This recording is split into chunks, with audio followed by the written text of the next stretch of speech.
Bien, buenas tardes, bienvenidas, bienvenidos a nuestra primera charla de nuestro ciclo Animales en el colapso de la civilización. En nombre del Grupo de Investigación Ética del Instituto de Filosofía de la Universidad de Antioquia y del Instituto Latinoamericano de Estudios Críticos Animales, ILECA, les damos la bienvenida a este nuevo proceso de reflexión sobre nuestra relación con los animales y nuestra relación con la naturaleza. Las y los invitamos a participar en nuestro chat durante esta charla y a participar a través de sus preguntas en el chat de preguntas y respuestas. Ahí estaremos atendiendo todas sus preguntas al final de nuestra charla. Les recordamos también que este ciclo es un ciclo de 4 charlas. Estaremos los siguientes hoy y los siguientes 3 miércoles a las 5:30 de la tarde, hora colombiana, en este ciclo de reflexiones y de conferencias. Entonces, vamos a empezar dándole la bienvenida a nuestro invitado de hoy. Vamos a darle la bienvenida y las gracias a Eduardo Rincón Higuera. Eduardo es doctorando en Filosofía de la Universidad Autónoma de Madrid, magíster en Filosofía de la Universidad del Rosario, filósofo y licenciado en Filosofía. Es además profesor e investigador universitario en temas de éticas ecológicas, ética interespecie y transiciones socioecológicas. Es miembro del Instituto Latinoamericano de Estudios Críticos Animales y director del Semillero de Ética Animal del Observatorio Distrital de Protección y Bienestar Animal de Bogotá. El profesor Eduardo es también profesor de la maestría transdisciplinaria en Sistemas de Vida Sostenible de la Universidad Externado de Colombia. A Eduardo le damos muchas las gracias por acompañarnos hoy. Vamos a escucharte entonces. Bienvenido. Profesora Paula, muy buenas tardes para usted y para todas las personas que nos están viendo y oyendo. Un gusto compartir este escenario tan, bueno, tan importante, tan urgente. Muchas gracias al Instituto de Filosofía de la Universidad de Antioquia y al ILECA por la invitación, y a usted, profesora Paula, por supuesto, directamente por la invitación. Bueno, pues creo que voy a aprovechar entonces el tiempo y voy a iniciar con la presentación que tengo preparada para ustedes. Permítanme, por favor, un segundo. Voy a compartirles mi pantalla. Profe Paula, ¿me puede confirmar, por favor, que se esté viendo la presentación? Sí, se ve muy bien, Eduardo. Ok, listo. Muchas gracias. Bueno, pues como el título lo anticipa, digamos, la idea general, el objetivo general un poco de esta hora de presentación es poder compartir de manera muy rápida, por supuesto, de manera muy panorámica, algunas reflexiones sobre nuestra animalidad en un contexto muy específico, que es el contexto de los colapsos socioecológicos que ya vivimos y los que están a puertas de suceder, y desde una perspectiva amplia, que es la perspectiva de los sistemas vivos, la perspectiva de la trama de la vida, como diría el físico Fritjof Capra, y que nos pone, creo yo, en una circunstancia muy interesante, que nos abre, digamos, sendas reflexivas de pensamiento crítico, pero sobre todo, pues, sendas, digamos, de transformación de la acción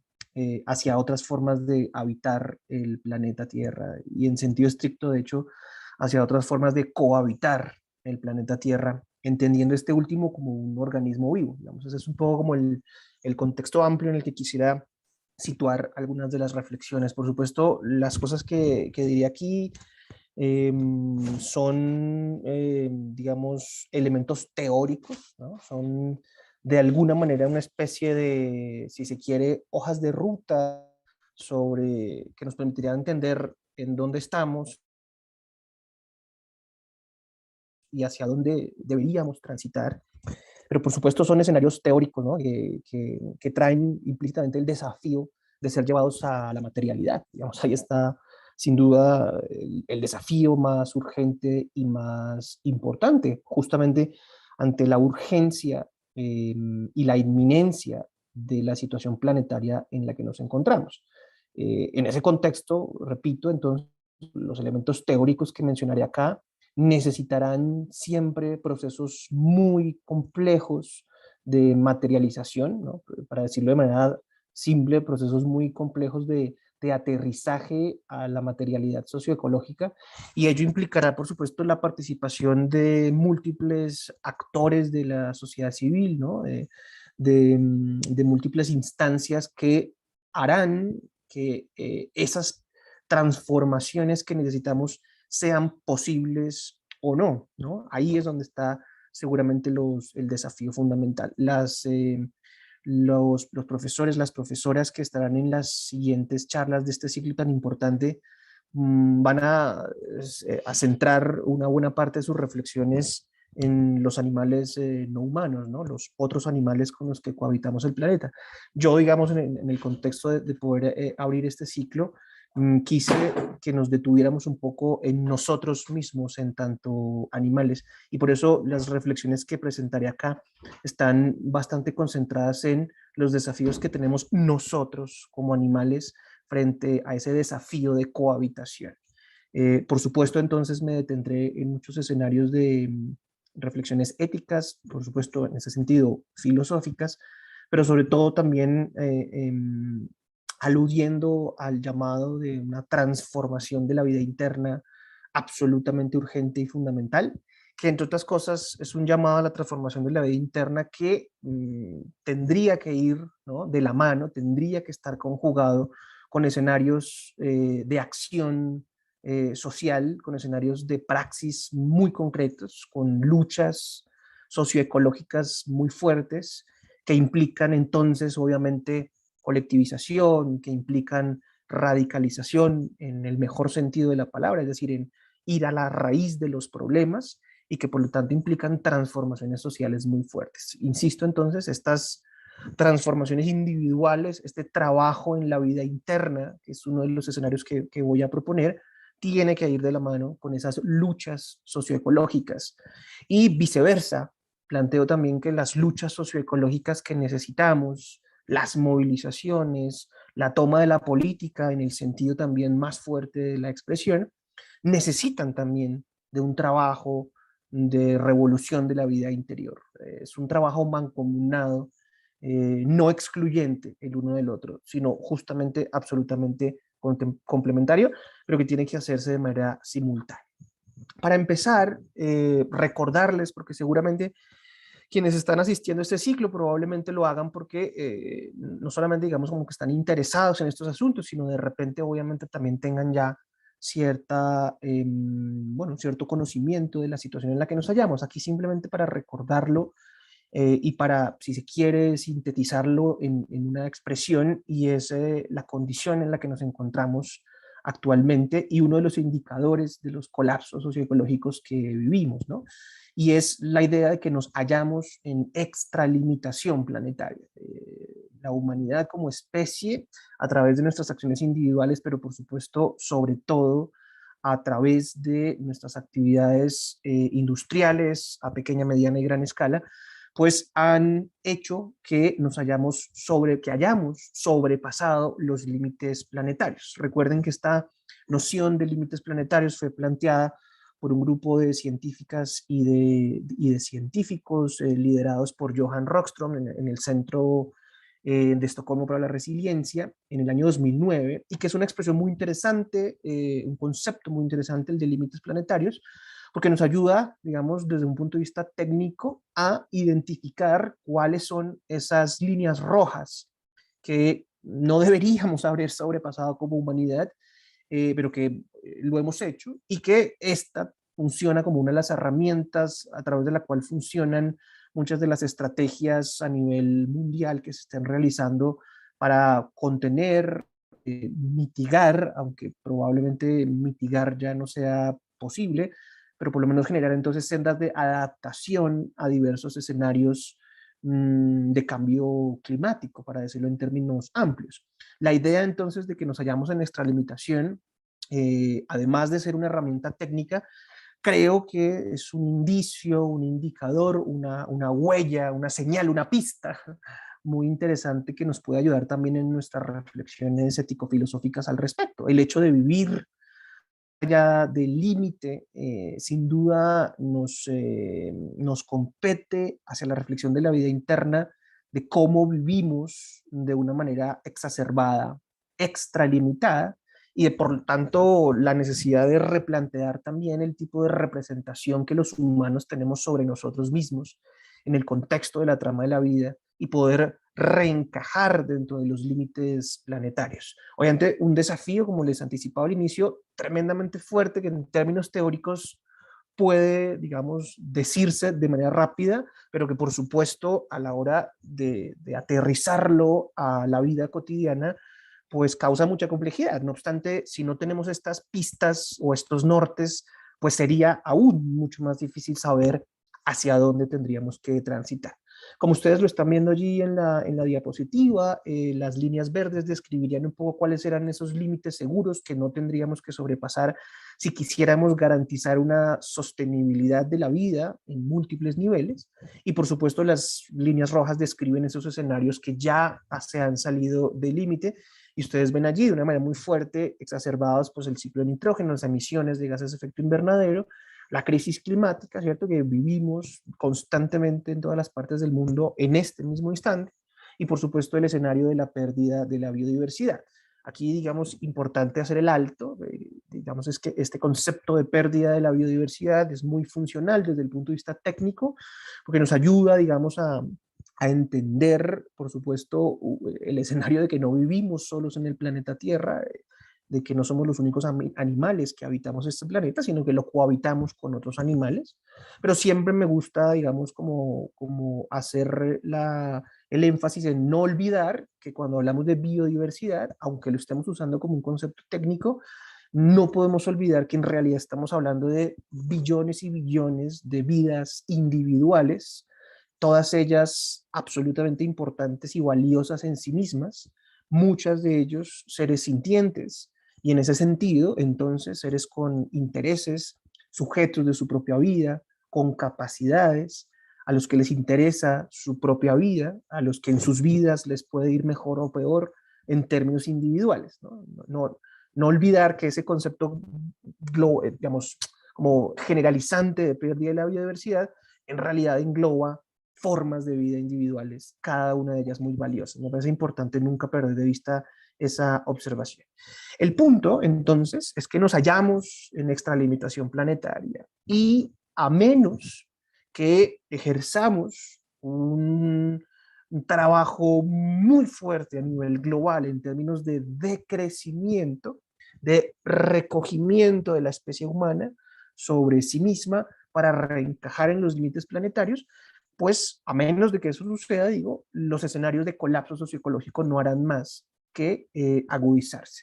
Y fíjense que aquí la expresión colapso socioecológico es importante porque no estamos hablando solamente de crisis ambientales o de crisis ecológicas, sino que estamos hablando de colapso, es decir, de un escenario de ruptura sistémica de lo existente, ¿no? Por eso hablamos de un escenario de crisis civilizatoria, digamos. O sea, hay un aparataje amplio, estructural, que se encuentra en crisis y precisamente colapsa porque es un escenario sistémico, no es aislado, sino que los distintos elementos que componen el tipo de civilización que hemos construido entran en un escenario de ruptura, entran en un escenario de declive, y uno de los escenarios que nos muestran esa ruptura o esa quiebra estructural es justamente el sobrepaso de los límites planetarios. Y decimos que es colapso socioecológico precisamente para hacer énfasis en ese elemento integral, ¿no? Es decir, no estamos hablando solamente de un escenario de degradación ecológica, no estamos hablando solamente de escenarios de pérdida de ecosistemas, como si allí no hubiera formas de vida absolutamente relevantes y valiosas, sino que también está hablando obviamente de una crisis que es al mismo tiempo social, a todo nivel, de manera amplia.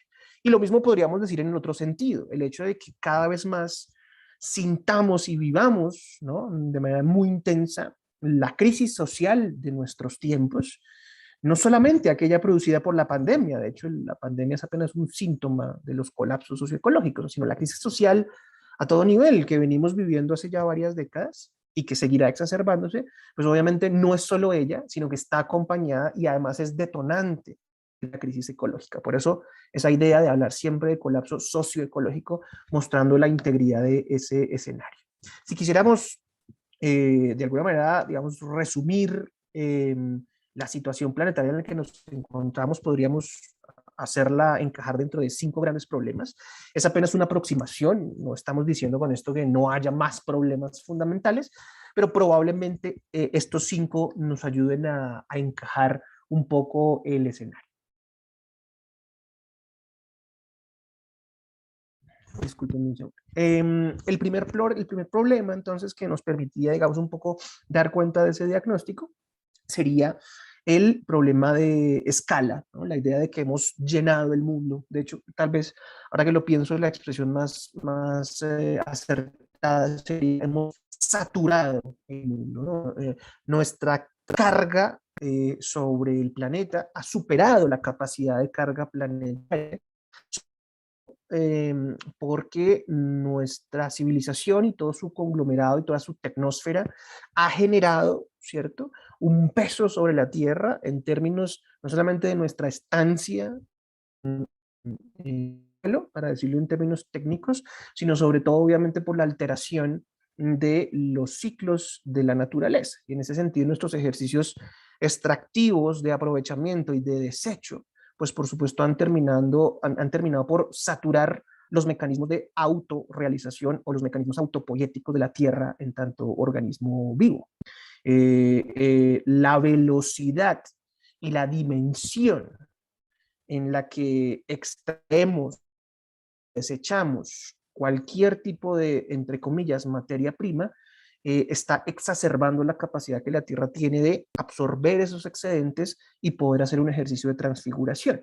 Sumada a la velocidad de nuestra forma de vida y el sobredimensionamiento de nuestra carga planetaria, pues obviamente el hecho de que, por ejemplo, con escenarios como la deforestación, pues reduzcamos aún más la capacidad de la Tierra en tanto organismo vivo para hacer ese ejercicio de autorrealización. Así que ahí estamos, digamos, en términos de escala, somos más de los que realmente el planeta podría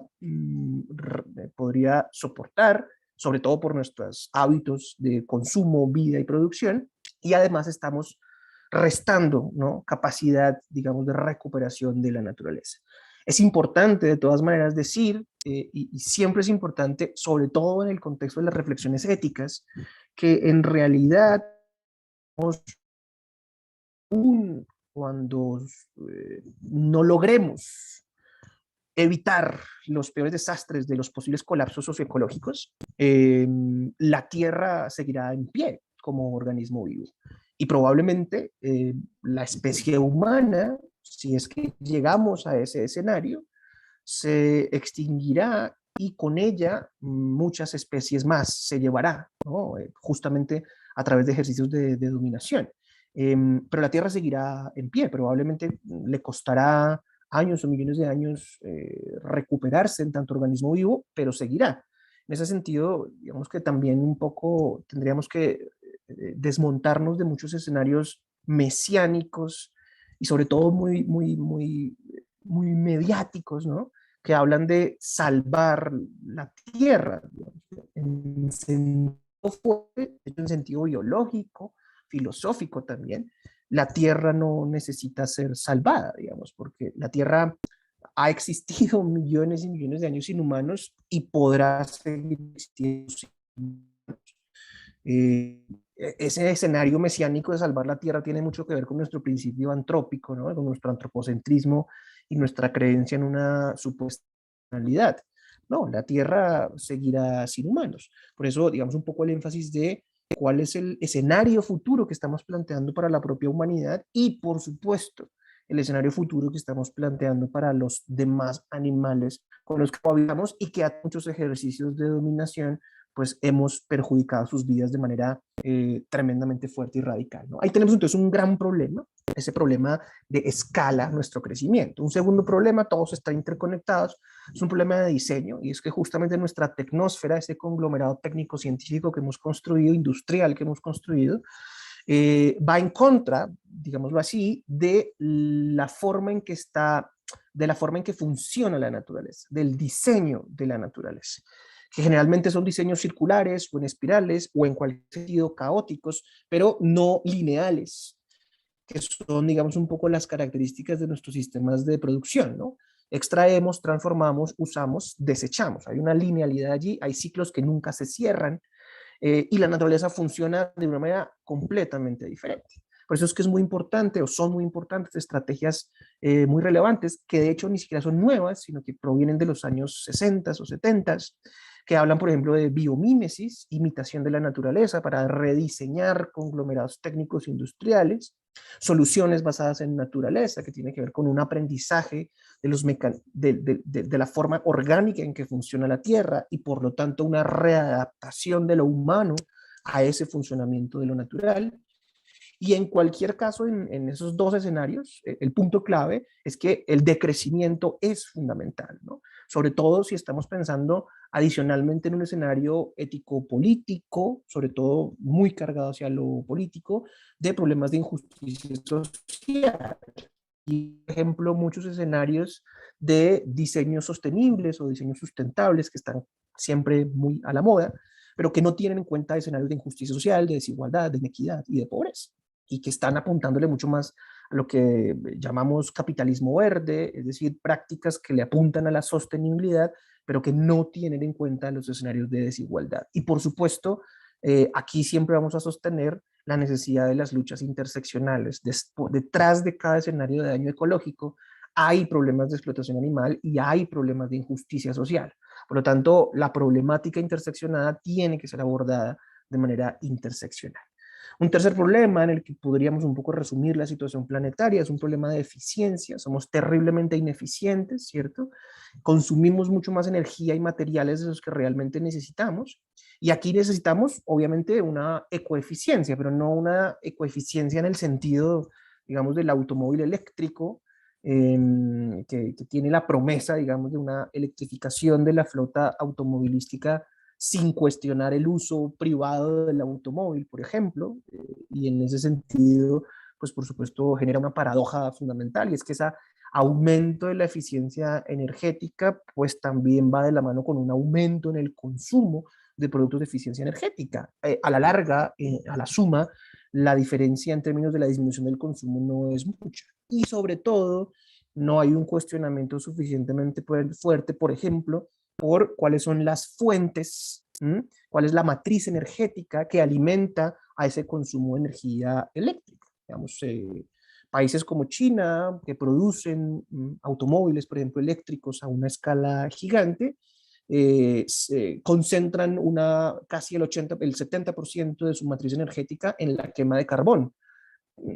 Por lo tanto, en ese sentido, no es ningún tipo de energía limpia, como el marketing verde o el capitalismo verde nos hace pensar. Entonces, fíjense que ahí, digamos, la ecoeficiencia, para darle un matiz crítico más fuerte, tiene que ver con el incremento del bienestar colectivo a través de la disminución del uso de energía y de materiales. Incrementar el bienestar utilizando menos energía y menos materiales. Digamos. Ese es el gran desafío de la ecoeficiencia. Fíjense que eso solo podría lograrse trabajando con escenarios de diseño sostenibles junto con problemáticas de injusticia social. De lo contrario, podemos crear ciudades y sociedades tremendamente, entre comillas, sostenibles, pero que en realidad terminen siendo una especie como de muros ecológicos, ¿no? A los que solamente unos con poder adquisitivo puedan tener acceso, y una gran parte de la población, la mayoría de ella, pues por supuesto relegada a un escenario cada vez más degradante, cada vez más problemático.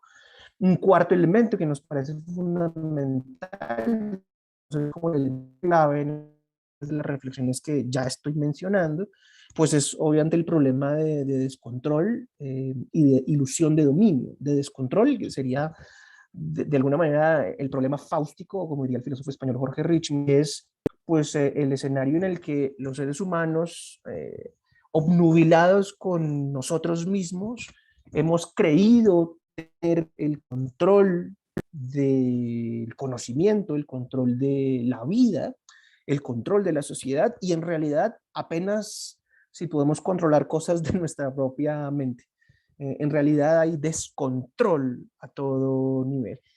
Y claro, la palabra control siempre nos rememora, no sé, elementos coercitivos, policiales, pero piénsenlo, digamos, aquí en este contexto, sobre todo es la posibilidad humana de controlar sus propios impulsos, de dominación, de jerarquización. Y ahí es donde vienen justamente los elementos de ilusión de dominio, ¿no? Creemos que dominamos la naturaleza, o creemos que dominamos la tierra, creemos que nos dominamos a nosotros mismos, creemos que dominamos a los demás animales y puede que esto último sea posible en la medida en que lo hacemos con métodos absolutamente brutales y crueles, por supuesto, pero aún así en realidad es una ilusión de dominio. Apenas podemos dominarnos a nosotros.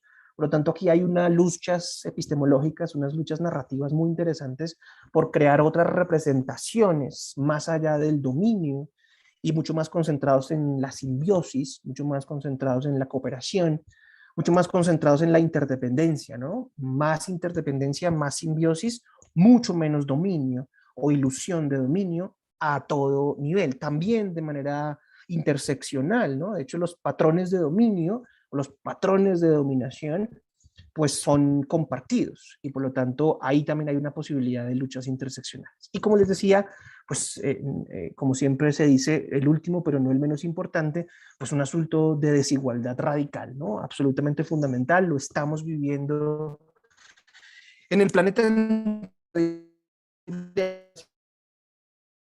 La pandemia misma, digamos, a todo nivel, a nivel mundial, puso sobre la mesa de una manera muy fuerte a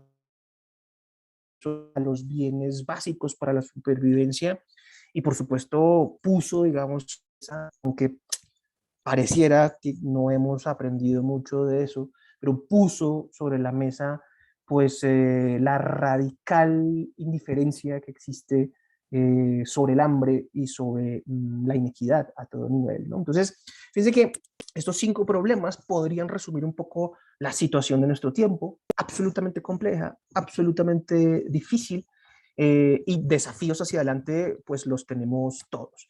Frente a ese escenario, la lucha por la sostenibilidad es sisífica, ¿no? Aquí haciendo alusión al mito de Sísifo, en la mitología griega, recuerden, pero también un poco haciendo alusión a esa recuperación del mito de Sísifo que hace Albert Camus en este libro homónimo, El mito de Sísifo, en el que recuerden ustedes, Albert Camus hace una reflexión muy interesante sobre, bueno, entre otros temas, sobre el suicidio, ¿no? Y sobre el absurdo. Y recuerden que en una de las primeras líneas, tal vez la primera línea del mito de Sísifo, Albert Camus dice que el problema filosófico más importante es el problema del suicidio.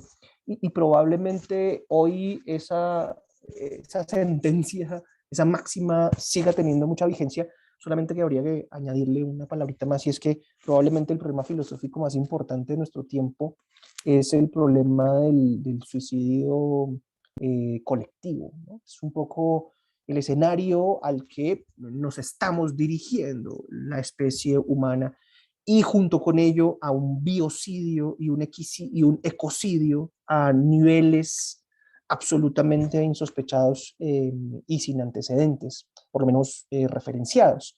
Esa es un poco la situación de nuestro tiempo y por lo tanto las luchas por la sostenibilidad, más allá de que la palabra sostenibilidad ya está bastante vaciada, ¿no? En los años 70 fue una herramienta técnica como concepto muy útil para describir la situación de ese momento, ¿no? Recordemos documentos tan importantes como los límites del crecimiento del Club de Roma del año 1972, si mi memoria no me falla. El mismo libro, La Primavera Silenciosa de Rachel Carson, de 1968-69. Digamos, desde esos momentos y a partir de esos momentos el concepto de sostenibilidad fue una herramienta técnica muy interesante. Hoy, desafortunadamente, es un concepto bastante vaciado, bastante cooptado por el capitalismo verde, por el marketing verde, que ha vuelto sostenible cualquier cosa que simplemente tenga un sello pues que lo describa, un sello que de alguna manera asegure que es un ejercicio sostenible, pero que simplemente cumple con una especie de lista de chequeo que en realidad no tiene o no va, digamos, como a la raíz de las problemáticas fundamentales, algunas de ellas las que, por ejemplo, he mencionado en la diapositiva anterior. Así que probablemente, aunque la palabra esté en desuso, dado que está instalada, digamos, en el escenario mediático, pues podemos seguir usándola, por lo menos entonces en un sentido crítico. Y aquí yo pongo como 2 definiciones que me parece que son más robustas y que nos pueden ayudar a entender también entonces qué está pasando y hacia dónde podríamos transitar. Una sostenibilidad ecológica entendida, ¿cierto?, como la posibilidad de la vida buena al interior de los límites planetarios.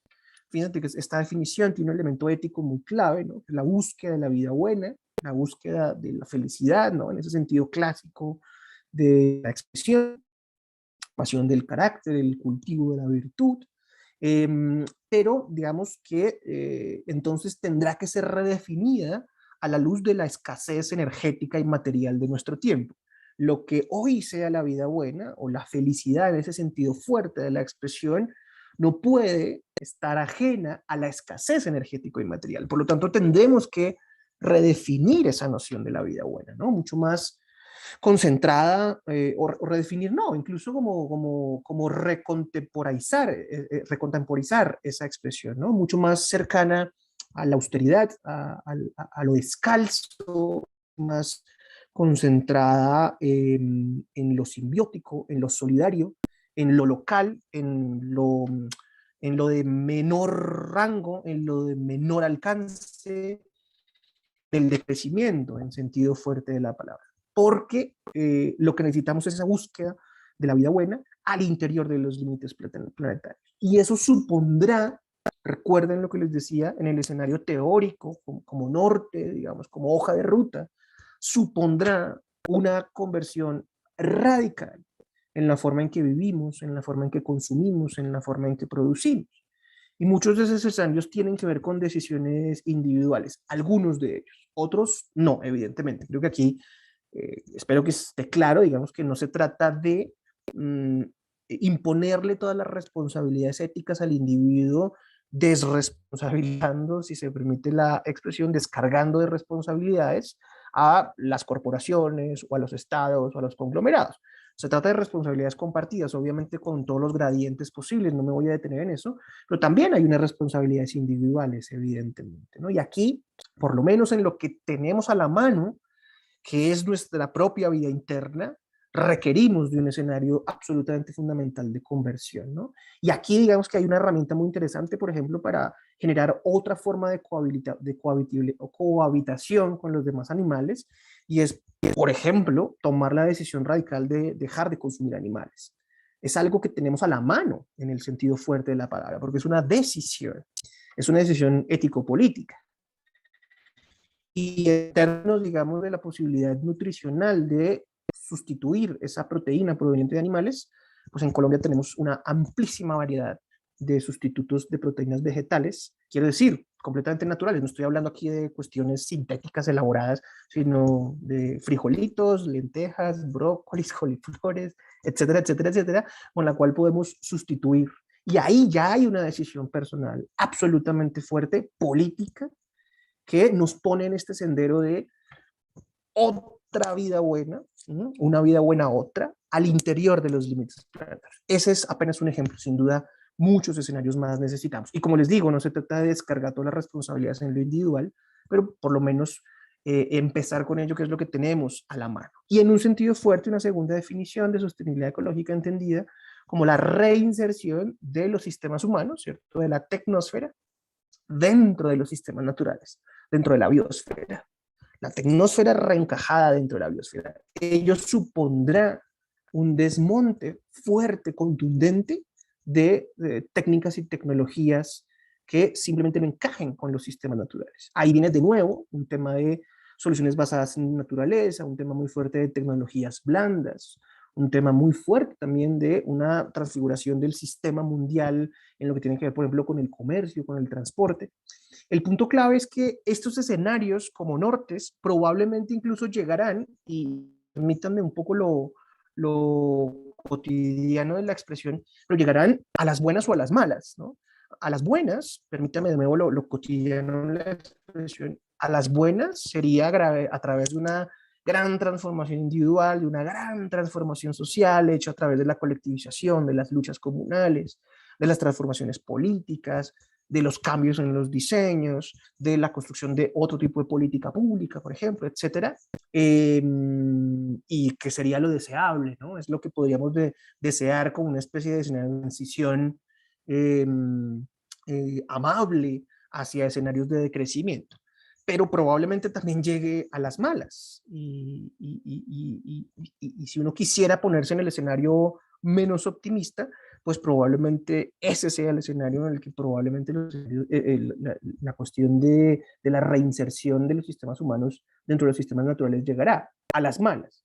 Es decir, a través de un escenario de radicalización de la escasez energético material. Y esa lucha es sisífica, entonces, porque es inacabada, ¿no? A mí esta cita que ustedes están viendo allí, que seguramente ya leyeron, de Emilio Santiago, que es un antropólogo español muy interesante que trabaja este tipo de temas de transiciones socioecológicas, siempre me gusta, digamos, porque nos pone como en el escenario clave robusto de la sostenibilidad. La sostenibilidad es una tarea antropológica que no terminará jamás. Y es una tarea antropológica porque no es solamente una tarea técnica, que es tal vez un poco como el escenario hegemónico en el que hoy hablamos de sostenibilidad a nivel global, ¿no? Transformaciones técnicas en términos de energías limpias, transformaciones técnicas en términos de sistemas de diseño, de sistemas industriales, y todo eso está muy bien, obviamente es necesario, sin duda, la sostenibilidad tiene un componente ético, técnico, perdón, pero casi siempre pasamos por alto el escenario ético, filosófico, antropológico que hay detrás de la sostenibilidad. Y si nos damos cuenta, se trata de una tarea antropológica porque exige del individuo una reconfiguración de por lo menos dos escenarios. Primero, de la forma en que se representa a sí mismo en la trama de la vida, de la forma en que se entiende como individuo y como especie en el conglomerado de la vida. Y segundo, una transformación muy fuerte, reitero, en la forma en que cohabitamos el planeta. Por eso es una tarea antropológica y por eso es sisífica, porque no terminará jamás en sentido fuerte. Si empezamos a entender la sostenibilidad como una especie de búsqueda de punto de equilibrio, pues por supuesto esos puntos de equilibrio nunca serán estables. Y en ese sentido, esas tareas y esas luchas siempre tendrán variaciones fundamentales. Eh, Frente al escenario de la sostenibilidad y frente a lo problemático del concepto de sostenibilidad, en la última década, bueno, tal vez un poco antes, se ha venido más un poco entonces de regeneración, un paso de la sostenibilidad hacia la regeneración, ¿no? Ya con digamos, ese cooptar de la sostenibilidad y del mal uso, digamos, de esa idea oximorón del desarrollo sostenible, se habla mucho de culturas incluyen, ¿no?, elementos ético-filosóficos, antropológicos, espirituales, incluso, que en general no están contenidos dentro de las luchas por la sostenibilidad, en ese sentido más superficial de la palabra. Este es un gráfico que hace Bill Reed, uno de los, digamos, difusores de estas culturas regenerativas. Aquí hay una traducción al español, simplemente como para que la tengamos muy en cuenta, pero lo interesante es que funcionan, digamos, la perspectiva que estas culturas regenerativas tienen es la perspectiva de más vivos, ¿no? Entendamos lo humano, pero siempre en el contexto de que somos una parte bastante pequeña de los sistemas vivos y entendiendo a la Tierra como sistema de sistemas vivos, caracterizado por la interdependencia como su realidad biológica fundamental, de la cual nosotros hacemos parte y por ninguna razón, de ninguna manera, podemos zafarnos. Lo que muestran muchos de los escenarios de culturas regenerativas es que hemos pasado, digamos, una serie de, como de fases en estos escenarios de, si se permite la expresión, concienciación ecológica, ¿no? De que nos preocupemos cada vez más por estos asuntos, pero que a todas luces, por supuesto, no es suficiente y que de hecho nos hemos de alguna manera estancado en los niveles mínimos, donde no generamos una transformación fundamental sobre el diseño, ¿no? Y el aprovechamiento de flujos de energía de manera mucho más eficiente, y que por el contrario nos hemos estancado en sistemas que son cada vez más degenerativos, ¿no? Que lo que hacen es, a través de un ejercicio de fragmentación de la naturaleza, pues incentivar mucho más la competencia, que lo que hace es crear escasez. Las culturas regenerativas o quienes proponen culturas regenerativas muestran que en general nos encontramos siempre en estos tres estadios, si se quiere, como en estos tres niveles. Quienes somos más viejitos y nos acordamos por allá de, por ejemplo, en mi caso, las luchas ecológicas de inicios de los años 80, pues digamos que un gran logro, ¿cierto?, era que muchas empresas cumplieran con las legislaciones incipientes, en términos, por ejemplo, de cosas tan simples como evitar que una empresa de una fábrica, por ejemplo, arroje sus desechos al río, digamos.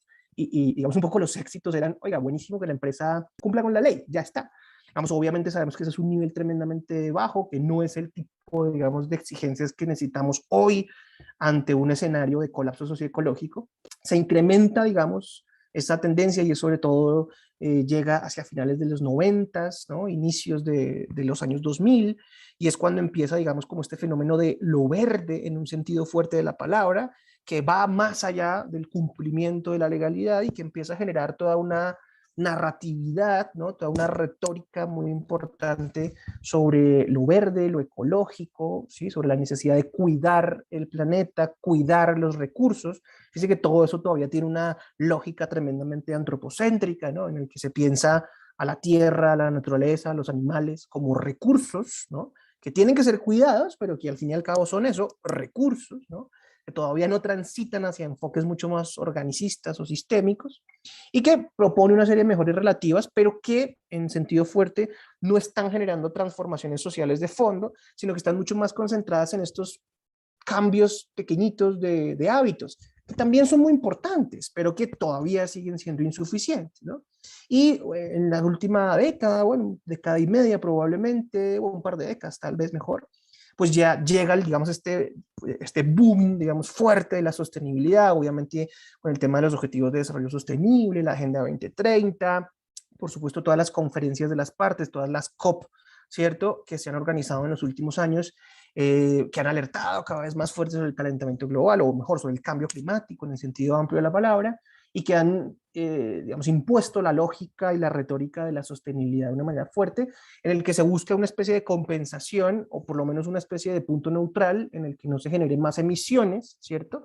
O que si es inevitable generar emisiones, pues está todo el tema de la compensación de la contaminación, todos los temas de mercados de carbono, etcétera, etcétera, pero que nuevamente en un sentido fuerte sigue siendo tremendamente antropocéntrico, ¿no?, sigue siendo completamente desde una lógica de los animales y la tierra como recurso, y que está mucho más concentrado en elementos cuantitativos. Si yo contamino 10x, puedo compensar 10x pagando o sembrando, digamos, pero que por supuesto es tremendamente superficial, no va al fondo de la cuestión, por supuesto no cuestiona el modelo socioeconómico, que es uno de los detonantes de la gran crisis climática y de la urgencia climática en la que nos encontramos. Por lo tanto, estas culturas regenerativas nos muestran la necesidad de transitar como hacia tres niveles ulteriores, ¿no?, como tres niveles diferentes que ya incluyen componentes éticos muy, muy fuertes. Un primero, un elemento restaurativo, que está muy emparentado también con algo que últimamente ha empezado a masificarse mucho, que es el tema como de la resiliencia, ¿no?, y de ayudar mucho a los escenarios de resiliencia de la naturaleza, y es humanos haciendo cosas para la naturaleza, un poco resarciendo el daño.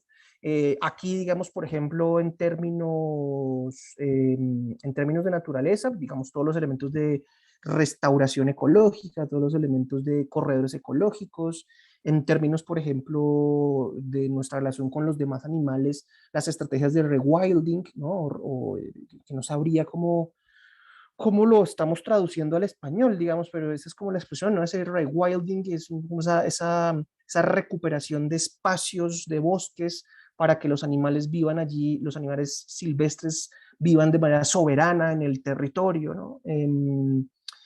Y fíjense que ahí van muchas estrategias muy interesantes, y ahí hay un plus, ¿no? Hay un punto ya hacia adelante en el contexto de un sistema regenerativo, pero tendríamos que acompañar un escenario reconciliatorio de una manera. Y aquí fíjense que ya hay un componente ético, incluso espiritual, interesante, que han puesto sobre la mesa también muchas corrientes de lo que ha venido a llamarse ecoespiritualidades o ecoteología, digamos, aunque esta última expresión no me gusta tanto, pero que está muy concentrada en religiones monoteístas, más bien como ecoespiritualidades en un sentido amplio, es decir, como espiritualidades que justamente no necesitan de religiones, sino que incluso ahí el término espiritual está mucho más conectado, si lo recuerdan, por ejemplo,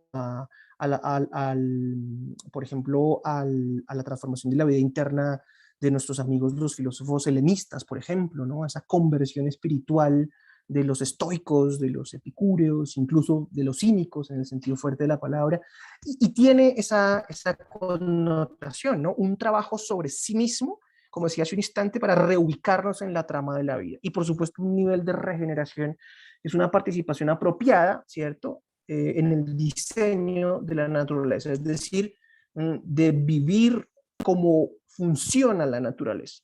Tal vez hay que evitar el malentendido de que vivir de la manera en que funciona la naturaleza no significa irnos a vivir desnudos al bosque. Digamos. Hay que evitar ese malentendido, sino que más bien sobre la base de la contemplación, de la investigación respetuosa, de la observación, de las ecologías de saberes, de los diálogos interculturales, podemos aprender la manera en que la naturaleza funciona y cómo nuestros sistemas humanos, sociales, industriales, pueden reencargar de manera regenerativa en ese funcionamiento. Ahí entonces digamos que simplemente para que lo tengan de referencia y de marco y como una invitación, digamos, a la investigación profunda en este escenario, estos elementos de culturas regenerativas pueden darnos pistas hacia el futuro de una manera muy interesante. Quiero terminar con algunas ideas que pongo allí para que, como les decía al inicio, todo lo que estoy diciendo lo estoy haciendo de una manera muy panorámica, simplemente como marco, para que después en otros escenarios podamos profundizar, ¿no? Y varias de las cosas que están aquí consignadas ya las he dicho, simplemente voy tal vez a repasar algunas para que no se me pierdan estas ideas que considero que son importantes. Creo que para reconfigurar nuestra animalidad dentro de la trama de la vida, pues tenemos primero que todo que asimilar la interdependencia como realidad biológica fundamental. Eh, Justamente esta interdependencia implica entonces superar, ¿no?, las ontologías duales, esta observación del estado de cosas en el mundo que siempre pone antepuestos, valga la expresión, y siempre pone competidores entre sí y por lo tanto genera jerarquizaciones de las ontologías que necesitamos para representar el mundo y entender el estado de cosas existente en el mundo tendrían que ser mucho más relacionales, justamente porque es la interdependencia, la forma en que funciona la naturaleza. Todo está interconectado, nada funciona de manera dual y menos de manera jerárquica. Funciona todo de manera interrelacionada, caótica en el sentido físico y biológico de la palabra. Ese reconocimiento de nuestra interdependencia nos tendría que llevar a un escenario de reconocimiento de nuestra condición en tanto simbiontes, es decir, en tanto seres simbióticos. Hay simbiosis en todas partes, dice Lynn Margulis, que es una de las mujeres fascinantes, fundamentales. Yo creo que uno tendría que tener los libros de Lynn Margulis en la mesita de noche de su habitación para entender desde ese punto de vista científico, pero profundamente también filosófico, hacia dónde podríamos transitar, ¿no? Lynn Margulis, en su libro Planeta Simbiótico, justamente rememora todo lo que hace en términos del planteamiento de su teoría endosimbiótica que revolucionó, digamos, como la teoría de la evolución de corte darwiniano y que muestra que en realidad la evolución funciona a través de una manera simbiótica, ¿no? Y que por lo tanto, en términos, digamos, de la forma en que funciona el planeta, son las relaciones de interdependencia las que priman por encima de las relaciones de competencia o o de alguna manera de acercamiento de una vida sobre la otra. Y por supuesto ella pone en el contexto de la revolución, perdón, en el contexto de una lectura filosófica, primero, pues la necesidad de ponerle fin a la excepcionalidad humana, que es justamente ahí esa tercera idea, ¿no? Ponerle fin a la idea de que somos excepcionales y más bien comprendernos como simbiontes, ¿no? Seres simbióticos que habitamos un planeta que es simbiótico y que dentro de nuestro propio cuerpo habitan organismos y seres también simbióticos dentro de nosotros que nos permiten estar vivos. Es decir, es una simbiosis a todo nivel. La vida tiene un origen bacteriano y todos dependemos de una bacteria ancestral y de ahí se origina todas las formas de vida que habitan este planeta y el planeta mismo como organismo. ¿no? Por lo tanto, esas relaciones simbióticas tendrían que hacernos replantear nuestra representación de los seres humanos como simbiontes, en realidad. Ya no como individuos excepcionales, mucho menos seres angélicos o mucho menos seres, no sé, creados a imagen y semejanza de algún ente divino, sino como simbiontes entre un planeta de simbiontes y que asimismo es simbiótico. Tal vez este tipo de lecturas, o mejor, de la forma en que uno puede interpretar esta lectura, muchas personas cuando uno habla de estos temas dicen que de alguna manera esto nos lleva a una especie como de nihilismo, ¿no? Una especie como de sinsentido, de, bueno, pues si en realidad somos tan poca cosa en el contexto de la vida, pues es como si la vida humana entonces perdiera su valor. Yo creo que todo lo contrario, ¿saben? Es decir, que efectivamente la vida humana no es valiosa, ojo a la expresión, la vida humana no es valiosa porque sea humana, sino que la vida humana es valiosa porque es vida, en el sentido amplio de la expresión. La vida humana es valiosa porque es vida, vida simbiótica en un planeta simbiótico. Y allí radica el valor de la humanidad, pero al mismo tiempo el valor del resto de formas de vida con las que ya no solamente cohabitamos, que era la palabra que he venido utilizando durante toda esta presentación, sino que ahora incluso la cohabitación encuentra un nivel de profundidad mayor. Es que no solamente cohabitamos, somos simbiontes entre todos, ¿no? Eso, sin duda, como ejercicio de transformación de la vida interna, nos ayudaría a socavar, ¿no? Ese narcisismo que padecemos todos, ¿no? Nuestro narcisismo personal, nuestro narcisismo de grupo, sobre todo nuestro narcisismo de especie.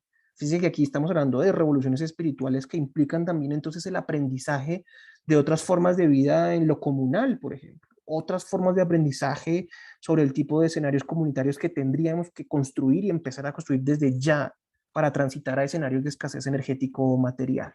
Por supuesto, todo ello utilizando herramientas inter y transdisciplinares. Por eso va a ser muy importante este ciclo, porque entre otras cosas van a estar profesionales de múltiples disciplinas y justamente desde múltiples perspectivas podemos construir escenarios de futuro, ¿cierto? Y también escenarios de ecología de saberes, ¿no? En ese contexto que nos pone Boaventura de Sousa Santos, también en el contexto de las luchas epistémicas, y es el reconocimiento también de otro tipo de saberes que se salen del canon occidental de lo que es racional, ¿no? Ir más allá de esa razón abisal que crea una línea de separación entre lo que es conocimiento y lo que no, pero que en realidad si hacemos ese ejercicio de ecología de saberes y de luchas epistémicas fundamentales de nuestro tiempo, vamos a encontrar allí pistas para el futuro, ¿no? Necesitamos transitar hacia visiones sistémicas, hacia perspectiva de sistemas vivos, es decir, perspectivas amplias, ¿no? Que nos pongan en ese sentido, digamos, de fuera de la individualidad humana y animal, justamente, pero que no pierda nunca de vista la individualidad diferenciada de los animales, su dolor, su sufrimiento y su daño. Obviamente este es un desafío muy fuerte, digamos, siempre ha habido muchas disputas muy interesantes, algunas de ellas también absurdas, entre, por ejemplo, luchas ecologistas o luchas animalistas, y aunque evidentemente hay diferencias importantes, también hay posibilidades de puentes comunes, ¿no? Y yo creo que hay que trabajar sobre esos puentes comunes. Ello no implica que los conflictos no sean importantes ni que olvidemos los conflictos, sino que más bien también nos ponen una senda de trabajo y es bueno, pues algunos trabajemos en los puentes, porque si todos estamos minando los puentes, pues por supuesto no vamos a poder solucionar estos problemas amplios, sistémicos de nuestro tiempo. Habrá que seguir dando, digamos, también luchas epistemológicas de los propios enfoques, eso es muy importante, pero también hay que trabajar de manera incluso silenciosa y austera, construyendo puentecitos, así sean puentecitos de bambú, pero que nos ayuden a comunicarnos entre nosotros más allá de las que siempre subsistirán, ¿no? Y en el fondo, y creo que esto lo he dicho varias veces en esta presentación, pues en el fondo está la cuestión de la dominación y por lo tanto necesitamos luchas seculares, ¿no? Para la emancipación humana y para la liberación animal, sin ninguna duda, ¿no? Lo decía, estas luchas son interseccionales y detrás de todos los escenarios de daño ecológico hay escenarios de explotación animal, hay escenarios de injusticia social y muchas otras luchas fundamentales. Digamos aquí, por ejemplo, solo para decirlo de manera muy rápida, las compañeras ecofeministas han trabajado de una manera interesante sobre esta interseccionalidad de las luchas y sobre los patrones comunes de la dominación, ¿no? Compañeras como profesoras como Alicia Puleo, Angélica Velasco Serna, Vandana Shiva, Angela Davis, han trabajado de manera muy interesante sobre estos escenarios interseccionales, estas compañeras ecofeministas, también los compañeros ecosocialistas, por ejemplo, aunque digamos en escenarios latinoamericanos esta última expresión siempre suena como muy, a la gente le genera una especie de alarma, pero digamos que los compañeros ecosocialistas en Europa, pero también en Latinoamérica, han venido trabajando desde hace varias décadas en esa necesidad de una crítica desde la economía política, justamente del modelo socioeconómico como detonante del colapso socioecológico. Por lo tanto, la necesidad de mantener las luchas sociales fuertes, clásicas, con un componente ecológico radical también en ese sentido. Y termino con estas últimas observaciones, ya en términos de nuestro trabajo sobre nosotros mismos. Sin duda tenemos que autoconstruirnos, ¿no? Es una expresión de Jorge Richman, entendiendo esta autoconstrucción tanto a nivel individual como a nivel colectivo, como una especie de bricolaje, es decir, una especie de trabajo manual, político-moral, ¿cierto? Para trabajar y remediar un poco en las taras del simio averiado que somos, ¿no?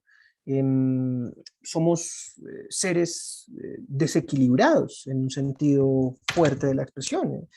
Somos desequilibrados en términos de aquello que deseamos, aquello que queremos poseer. Somos desequilibrados en términos de aquello que terminamos por querer dominar o pensar que dominamos. Y necesitamos un trabajo interno muy, muy fuerte, un trabajo espiritual en este sentido helenístico de la expresión, que nos ayude a remediar esas taras, ¿no? Del simio averiado que somos. En ese camino tendremos que autolimitarnos y de allí la necesidad de la austeridad, de allí la necesidad de la simpleza, de la sencillez, de lo descalzo, ¿no? Porque solamente limitándonos dejaremos existir al otro, ¿no? Tanto el otro humano como el otro no humano. Y esa humildad antropológica pues implica que nos reconozcamos vulnerables, ¿no? Si pasamos de la página de la excepcionalidad humana, si pasamos de la página del antropocentrismo, probablemente nos pongamos en un escenario de una especie como de orfandad en el mundo, en el que sabemos que nuestro lugar no es excepcional, no es primordial, que somos tremendamente vulnerables, pero que esa vulnerabilidad nos pone de una manera muy interesante en el valor fundamental de todo lo vivo, ¿no? Nos pone en ese contexto de la maravilla físico-química misteriosa que significa que algo esté vivo y que nosotros seamos parte de eso, ¿no? Fíjense que incluso más allá de lecturas eh, monoteístas o de lecturas teológicas sobre el misterio de la vida, desde esta orilla, digámoslo así, desde una orilla secular, también podemos maravillarnos del fenómeno de la vida. Y creo que probablemente ese maravillarnos ya desde una posición humilde, ¿no? Desde una posición descalza, desde una posición contemplativa, tal vez también nos podría ayudar a ponernos en camino de una práctica mucho más radical y contundente para salvaguardar lo que podamos de esta forma de vida que somos nosotros dentro de la trama de la vida, ¿no? O por lo menos de intentar dominar nuestra relación entre la humanidad y la naturaleza, como lo apunto en la siguiente viñeta, ¿no? Ese pasar de dominar la naturaleza a dominar nuestra relación entre la humanidad y la naturaleza, remembrando una sentencia de Walter Benjamin que hacía énfasis en ello, ¿no? Muchos de los conglomerados industriales y de hecho la modernidad misma, digamos, como paradigma, está concentrado en la idea de el hombre dominando a la naturaleza. En realidad ello es pura ilusión, es imposible la dominación de la naturaleza y lo que más bien tenemos que dominar es nuestro dominio, es decir, la forma en que nos relacionamos con todo lo vivo, entendiéndonos nosotros como vivo justamente, autocontenernos, ¿no? Y justamente, pues ello, aunque fíjense que hace un énfasis muy, muy, muy fuerte en la vida interna, tiene que reflejarse en la transformación de la materialidad, ¿no? Y es a construir, y se los decía al inicio, y con esto quiero terminar, eh, siempre va a ser muy fácil decir que necesitamos transitar hacia formas de vida en las que dejemos tanto de poseer y de consumir y que empecemos a construir formas de vida en las que más bien cultivemos la necesidad de cultivar, perdón, de vincularnos y de compartir. Eso siempre va a ser muy fácil decirlo, pero por supuesto hacerlo es complicado, pero pues ahí está nuestra tarea y creo que también ahí está justamente el sentido, a mi juicio, fundamental de la filosofía y es la transformación de lo existente a través del pensamiento crítico. Y ahí, en ese paso del dicho al hecho, en el que siempre hay mucho trecho, pues seguramente están los grandes desafíos, no solamente de las filósofas y de los filósofos, sino por supuesto de todos los individuos más allá de la acción que ejerzan, sino justamente entendiendo la filosofía como una forma de vida humana, en ese sentido crítico. Y al final, pues por supuesto, salir de nuestra pasividad, ¿no? De nuestra desconexión, que parece ser uno de los grandes síntomas de nuestro tiempo. Pues bueno, yo creo que he cumplido con la horita que me han pedido que les acompañe. Les agradezco muchísimo por la atención. Creo que tenemos un breve espacio para algunas preguntas, pero en cualquier caso, también dejo ahí mi correo electrónico por si quisieran alguna comunicación posterior o si quisieran que les enviara de repente algún tipo de bibliografía adicional sobre varias cosas que he comentado. Ahí con muchísimo gusto. Muchas gracias a todas, a todos. Muchas gracias, profe Paul. Muchas gracias a ti, Eduardo, por esta charla llena de reflexiones y muy interesante. Tenemos en efecto preguntas en nuestro chat. Las puedes tú también leer ahí en el chat de preguntas y respuestas, pero yo también las voy a leer para compartirlas. La primera de ellas es: buenas tardes, Eduardo. ¿Podrías profundizar en por qué dejar de consumir animales es un acto político? Sí, claro, es un tema bien importante, ¿no? Digamos que, digamos, en el contexto de muchas discusiones desde la filosofía y desde la sociología, un tema clave es que todos los actos personales son también acciones políticas, ¿no?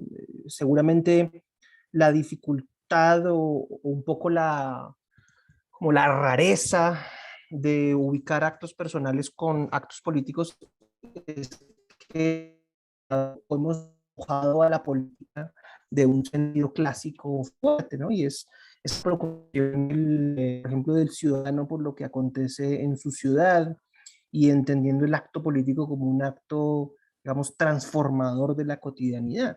Todo acto personal es un acto político y en este caso, por ejemplo, la decisión personal y el acto personal de dejar de consumir animales, pues es un acto político en un sentido muy fuerte porque implica, por un lado, la toma de decisión de dejar de participar en prácticas que producen daño, dolor y sufrimiento a seres que son capaces de sentir dolor, que sufren y que son capaces de ser dañados, por un lado, ¿no? Por otro lado, porque si entendemos el,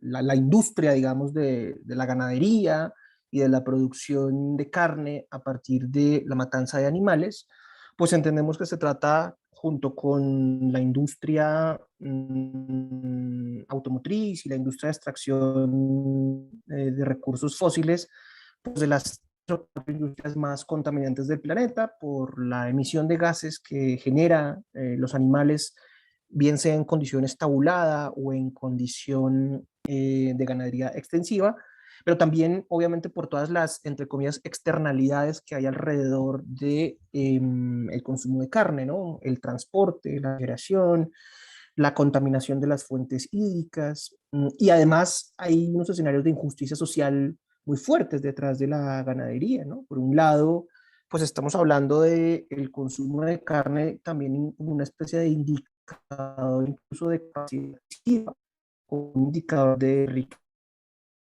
riqueza, ¿no? Y también un factor que incrementa la desigualdad. Para decirlo de manera muy cotidiana, es muy diferente que comas carne 7 días a la semana y que comas, no sé, lomo de res 7 días a la semana a que comas una salchicha 2 veces a la semana o una vez a la semana, digamos.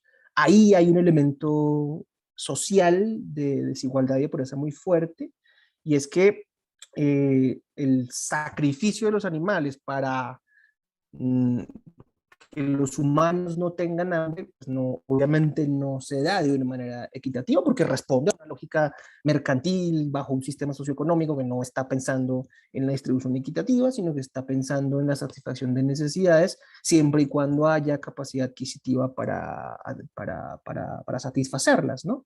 Y porque obviamente, sobre todo en términos de la ganadería intensiva, los animales no comen, por ejemplo, las vacas no comen pasto, sino que comen concentrado, ¿cierto? Un pienso, que es básicamente, pues obviamente requiere extensísimas monocultivos de trigo, de soya, de maíz, para poder generar esos concentrados para las vacas, eh, eh, monocultivos que requieren deforestación. La deforestación no solamente, digamos, para la ganadería extensiva en términos de pastizales, sino también para monocultivos de soya, etcétera, etcétera.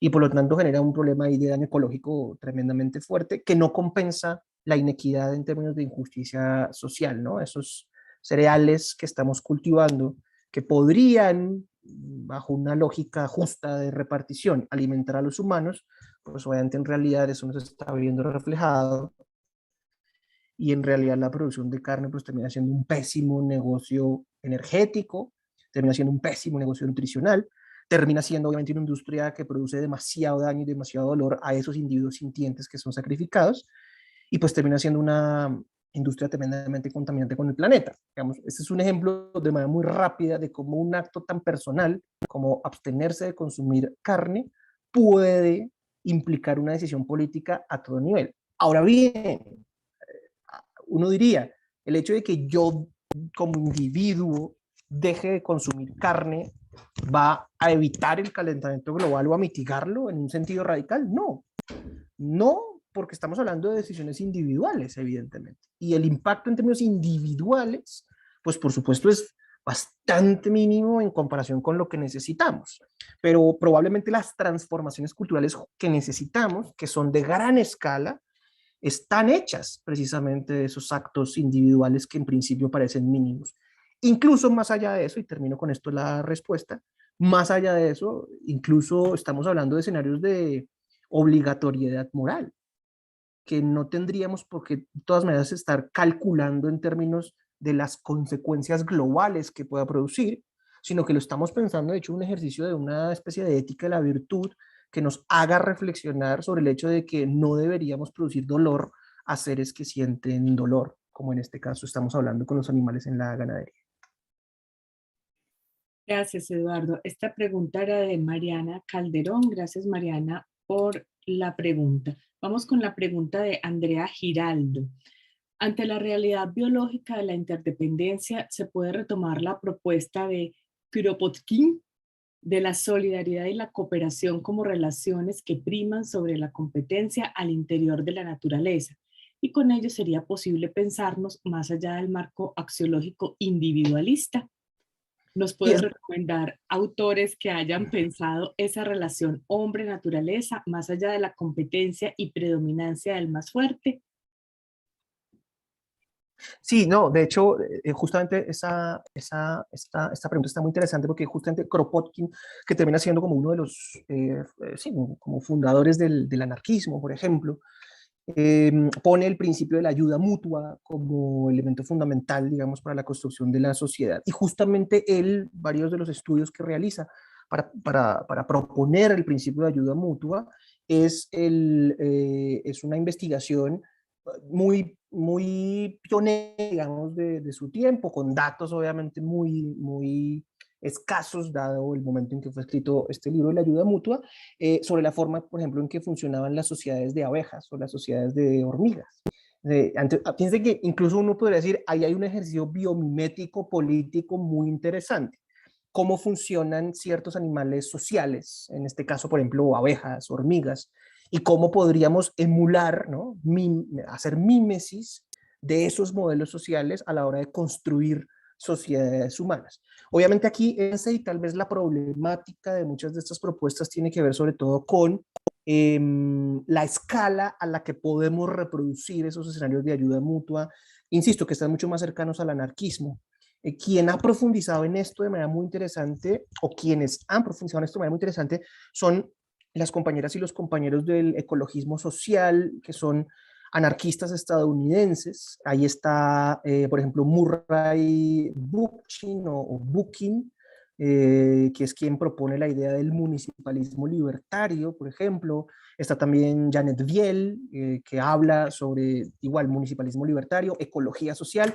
Creo que esos dos conceptos, ecologismo social, municipalismo libertario, y Murray Bookchin y Janet Viel, pueden ser allí como brújulas interesantes que nos ponen en ese escenario de cómo elementos anarquistas de ayuda mutua, por lo menos a una escala pequeña y mediana, pueden ayudar a construir o pueden ayudar a diseñar escenarios de transición socioecológica muy interesantes.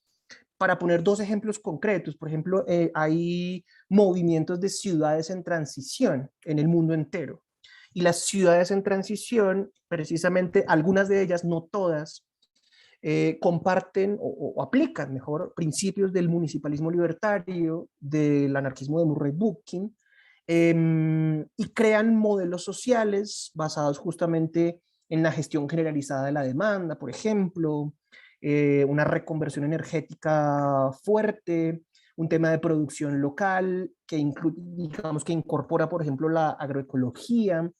Varias de estas ciudades en transición, por ejemplo, en términos agroecológicos, desisten de la explotación animal, por lo menos en términos de la producción cárnica, y usan, vamos a decirlo así, entre comillas, a los animales, por ejemplo, para la producción de abono orgánico, piensen en los caballos, por ejemplo, utilizan a estos animales para algunas tareas, digamos, sobre todo, por ejemplo, de tiro, digamos, ahí habría algunas problemáticas, pero ahí hay elementos interesantes de transición que, fíjense, incluso empiezan a incorporar no solamente elementos ecológicos, que es lo que termina siendo la ecología social de Bookchin y de Janet Viel, sino que también empiezan a incorporar esa preocupación moral por los demás animales y concuerdan en que un gran primer paso hacia transiciones que necesitamos es el cese de la explotación animal. Dejar de explotar animales de entrada, incluso si la preocupación central no fuera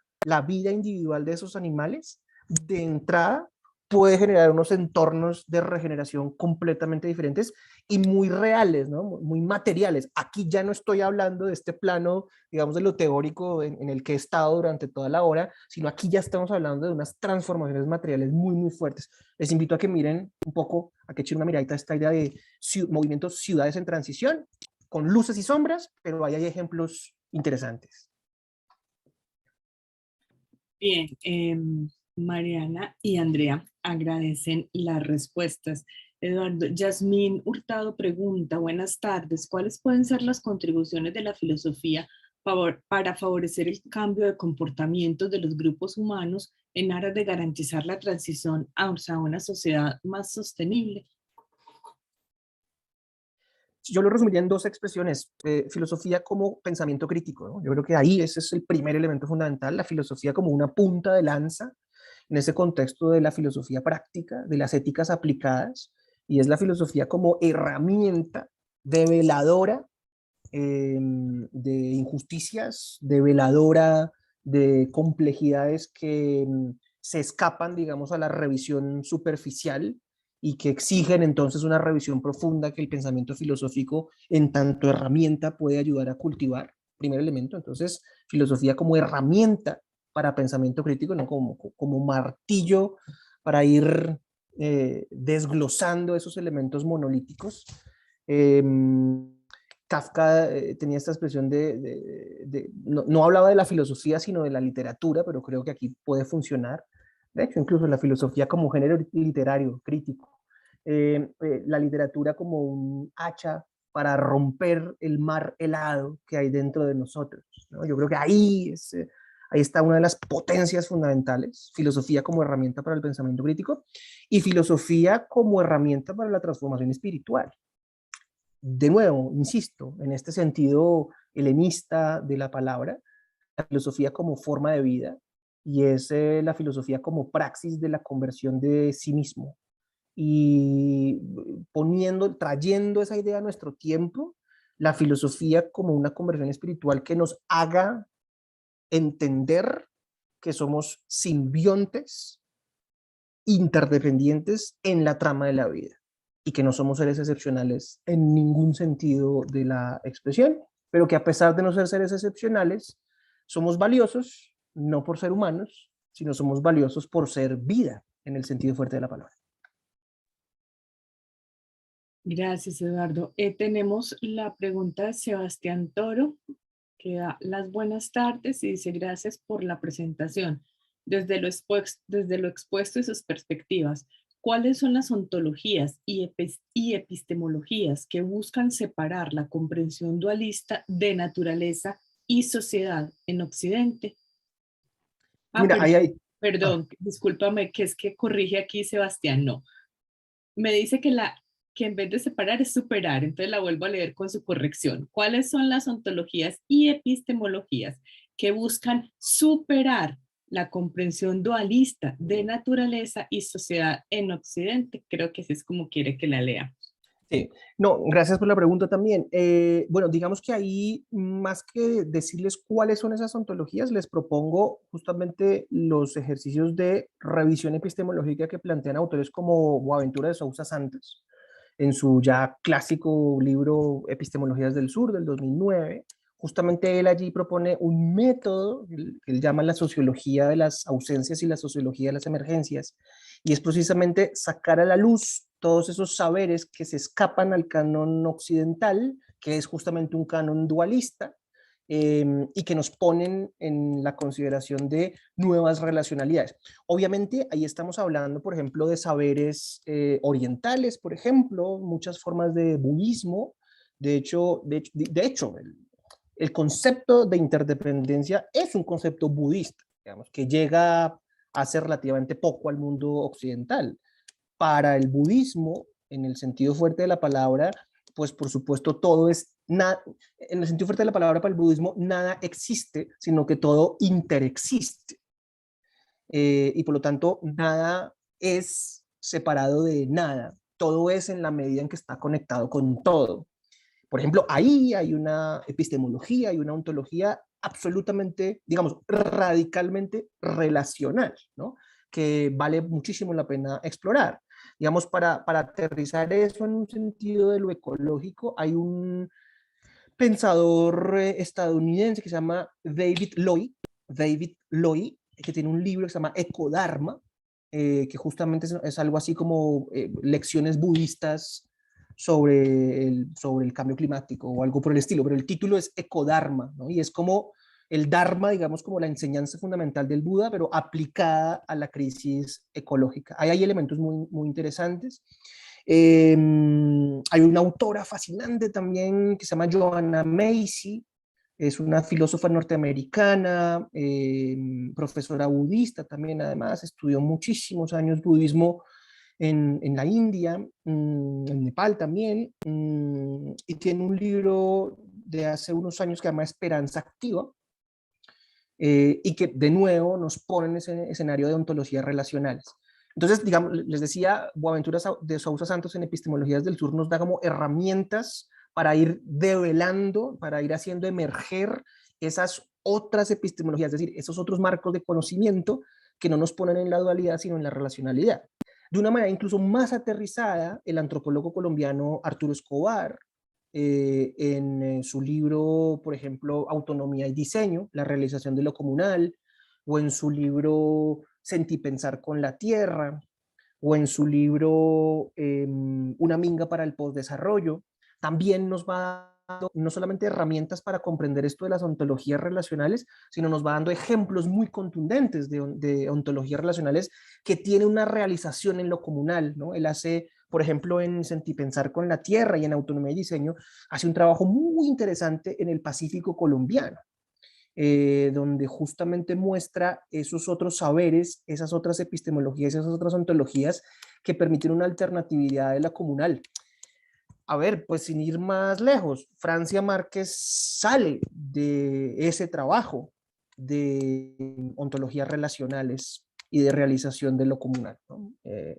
Y todo esto, por ejemplo, de tanta polémica que ha generado de vivir sabroso, por ejemplo, y que se ha hecho tanta parodia de la expresión, en realidad ese es un concepto muy fuerte de la vitalidad del Pacífico colombiano, que tiene un sentido de una lógica de la vida buena. ¿M? Claro, lo que pasa es que como esto no es de la filosofía griega, pero es un sentido de la vida buena y de la realización de lo comunal desde otras epistemologías. Y Arturo Escobar también, junto con otras pensadores y pensadores a nivel global, sacaron hace un par de años un libro muy interesante que tiene ejemplos muy concretos, que se llama Pluriverso. Pluriverso, un diccionario del postdesarrollo o un diccionario para el postdesarrollo, algo por el estilo, pero el título es Pluriverso. Y allí ahí es justamente un diccionario, entonces lo que uno encuentra son entradas por orden alfabético de muchos ejercicios de comunales, de muchos ejercicios sociales que se están dando hoy en este mismo instante a lo largo del mundo y que nos muestran, digamos, la materialidad concreta de todas estas transformaciones. Ontologías y epistemologías otras son otros marcos de comprensión que vayan más allá de la excepcionalidad humana, que vayan más allá del antropocentrismo y que nos pongan en el escenario de relacionalidad radical. Bien, Eduardo, tenemos todavía algunas cuestiones para terminar. La primera es un comentario de un asistente anónimo que dice superar también los marcos ontológicos de la corporalidad en los que nos encontramos atrapados, que hace ininteligible la lectura y el reconocimiento de la diversidad de esquemas corporales. La ontología dual no solo arroja una retícula contraria a la de la humanidad, a los animales, sino a otras existencias que son animalizadas también, como las personas con discapacidad, el cuerpo que se arrastra, el cuerpo que tiene otros modos de atención somática, el que no ve, el que no escucha, el que no habla. Y te da las gracias. Sí, no, muchas gracias por el comentario. Simplemente una anotación muy chiquita porque es un tema tremendamente interesante. Yo creo que, por ejemplo, autoras tan relevantes como Donna Haraway han insistido en ese sentido muy fuerte, incluso también Derrida en algún sentido, en El animal que sigo siendo, un poco también Deleuze, Guattari, digamos, como esa línea, digamos, de trabajo, están yendo, digamos, hacia ese planteamiento que hace quien hace la intervención.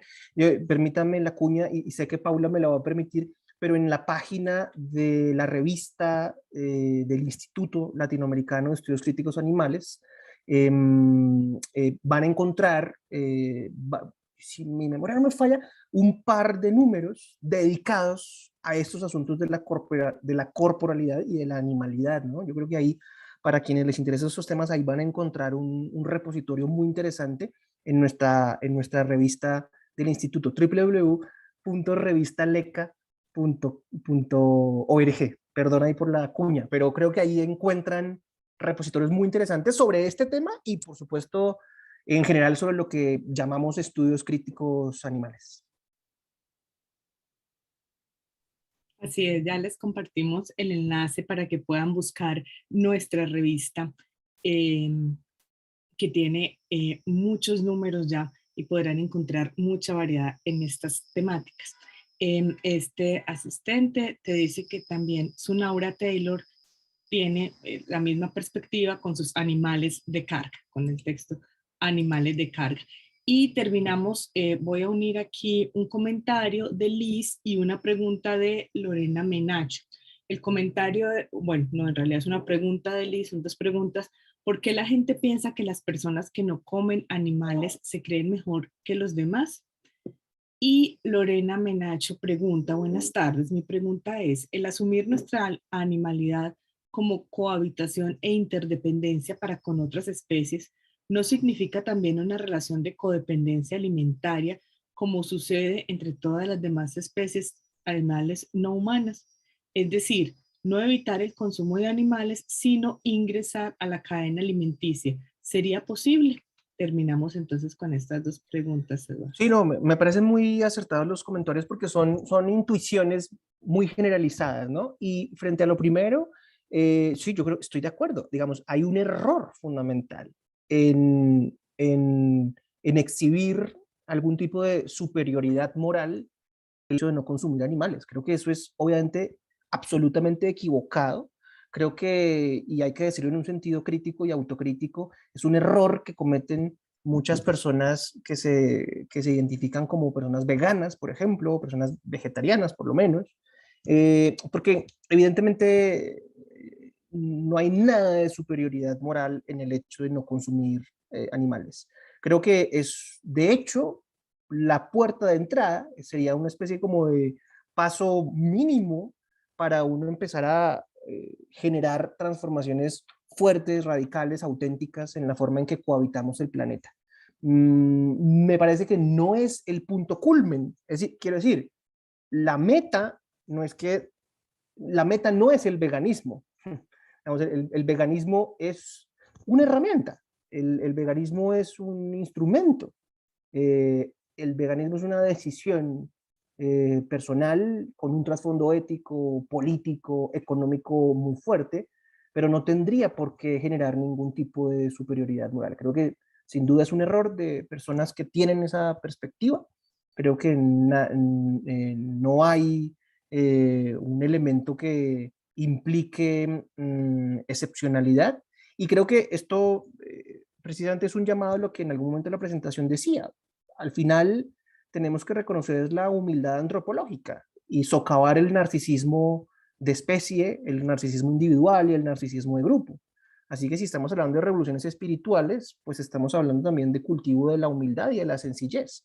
Y eso obviamente riñe con cualquier actitud de superioridad moral por el hecho de no consumir animales. Insisto, me parece que es un primer paso. Deseable sería lo mínimo, pero no tiene por qué ser el punto culmen. Ahora, si lo miramos en términos de lo importante que sería dar ese paso, pues sin duda es un paso muy importante. Pero reitero, no tiene por qué ser el centro de la conversación. Y frente a lo segundo, pues digamos, yo creo que estos animales que somos nosotros, que tenemos la capacidad deliberativa, justamente tenemos la posibilidad de elegir con qué alimentarnos y podemos anteponer criterios éticos a simples criterios de gusto para decidir con qué alimentarnos. Y al reconocer que los otros animales con los que cohabitamos son seres sintientes, individuos que sienten dolor, que sufren, que tienen capacidades, que tienen intereses, y que todo ello lo estamos anulando cuando les matamos para consumir su carne. Y si consideramos que ello es incorrecto desde un punto de vista porque estamos produciéndole dolor a un ser que siente dolor, pues perfectamente utilizando un criterio ético que nos implique no participar de ese acto, pues ese criterio ético puede perfectamente anteponerse a un criterio de gusto. Y a través de un ejercicio deliberativo decidimos alimentarnos de una manera y en ese sentido una manera que no implique por lo menos ese tipo de sufrimiento. Yo creo que no hay que olvidar algo también, ¿no?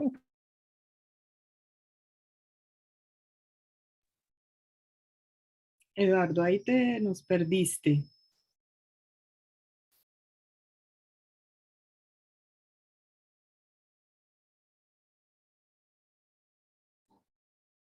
Listo, ya te recuperamos, Eduardo. ¿Nos escuchas?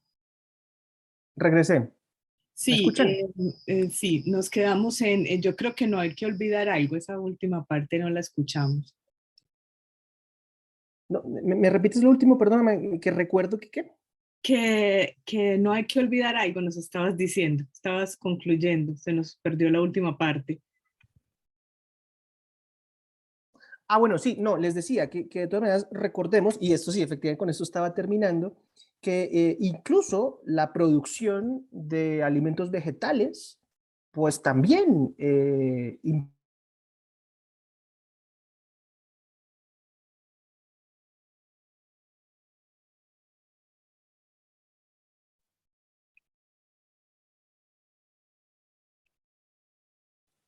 Eduardo, ¿nos escuchas? decía, decía, sí, voy a ir por la tercera, Entonces, que es la vencida. para concluir, ¿te parece si apagamos la cámara? De pronto por ahí nos Sí, funciona y la, concluimos.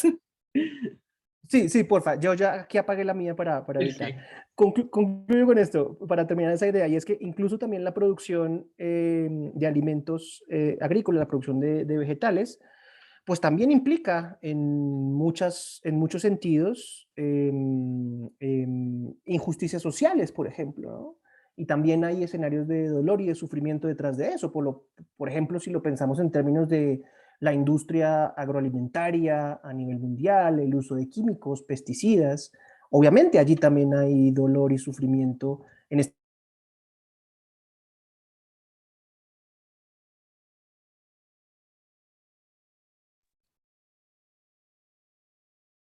Bien, tenemos unos problemas con la señal de nuestro invitado. Nos disculpamos, creo que más o menos nos llegó esa última idea. Entonces, agradecemos muchísimo, Eduardo, habernos acompañado a empezar este ciclo de charlas y los esperamos los siguientes miércoles a acompañarnos en el ciclo. Si están viendo esta grabación por YouTube o por Facebook, les recordamos que vendrán las grabaciones de nuestras demás charlas para que ustedes las puedan escuchar luego y las puedan compartir también. Entonces, agradecemos mucho su participación, agradecemos mucho a Eduardo, lamentamos que al final hayamos tenido este problema, que tengan una buena tarde y hasta luego, hasta la próxima.